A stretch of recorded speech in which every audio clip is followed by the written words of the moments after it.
ተቋማት አገልግሎት አሰጣጣቸውን በማዘመንና ቀልጣፋ ለማድረግ የተገልጋዮችን ምቾት ከመጠበቅ በተጨማሪ የተሻለ የገቢ ምንጭ መሆን እንደሚገባቸው የአማራ ክልል ምክትል ርዕሰ መስተዳደር ዶክተር አብዱ ሁሴን ተናገሩ። ርዕሰ መስተዳደሩ የመንግስት የልማት ድርጅቶች መካከል የአማራ የልህቀት ዲዛይን እና ቁጥጥር ኮርፖሬሽን አገልግሎት አሰጣጥን ጎብኝተዋል። ቴዎድሮስ ድሉ ተጨማሪ አለው።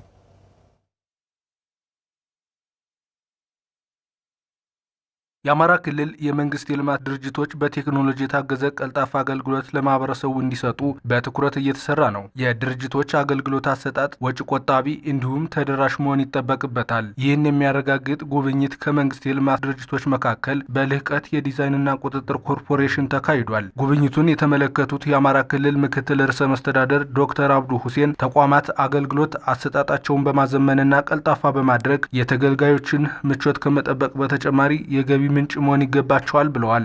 ዲዛይንና ቁጥጥር ኮርፖሬሽን የስራ አካባቢ ምቹ ለማድረግ የሰራው የስራ አካባቢ ምቹ ማድረግ ብቻ አይደለም። ሀብትን የመግለጽ ሀብትን የማወቅና ሀብትን የመጠቀም ትልቅ እውቀትና ልምድ የታየበት ትልቅ እይታ የታየበት የስራ አካባቢን ምቹ ማድረግ ስራ የተሰራበት ነው።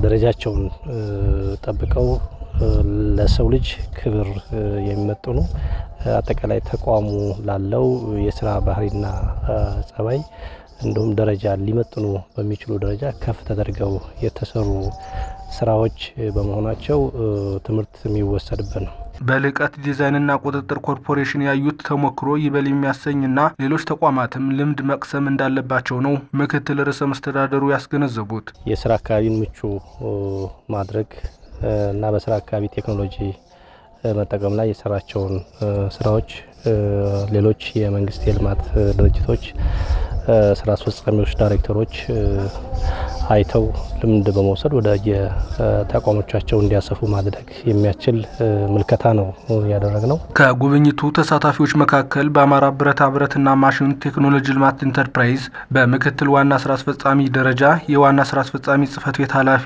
አቶ የኔዓለም ለወጠ ከልህቀት ዲዛይንና ቁጥጥር ኮርፖሬት አገልግሎት አሰጣጥ ለሌሎች ተሞክሮ የሚሆን ስራ አይቻለሁ ብለዋል። በመጀመሪያ ደረጃ ከግቢ ውበትና የገጽታ ግንባታ ጋር ተያይዞ ገና ስንገባ ጀምሮ እጅግ ማራኪ ውብ የሆነ ደስታን የሚፈጥር ሰላም ያለው ግቢ አይተናል።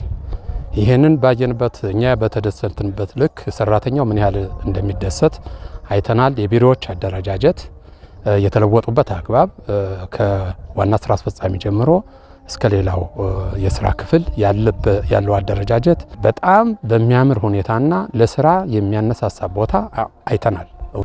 በጣም የምንወስዳቸው ሌሰኖች ከፍተኛ ናቸው። በእርግጠኝነት አንዱም የዚህን አሰራር ስኬላፕ እናደርጋለንና ወደኛ ተቋም እንለውጠዋለን ብለን እናስባለን። የልህቀት ዲዛይንና ቁጥጥር ኮርፖሬሽን ዋና ስራ አስፈጻሚ አቶ አብርሃም አያሌው በኮርፖሬሽኑ የተሻለ አገልግሎት ለመስጠት በርካታ ማሻሻያዎችን አድርገናል፣ ከጎብኚዎች ይበል የሚያሰኝ አስተያየት ተሰጥቶናል፣ ወደፊት የተሻለ ለመስራት ጥረት እናደርጋለን ነው ያሉት።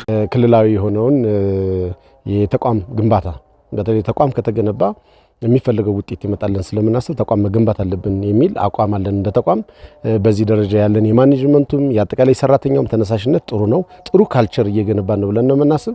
ይሄ ካልቸር ደግሞ አዲስ ተለምዶ ነው። አዲሱ ተለምዶ ደግሞ ተግባራዊ ስናደርግ ምናልባት እኛ ያስብነውን የተቋም ድሪም ወይም ህልም ተደራሽ እናደርጋለን ብለን እናምናለን። በአማራ ክልል የክልሉን ልማት ለማፋጠን የተቋቋሙ 12 መንግስታዊ የልማት ድርጅቶች ይገኛሉ።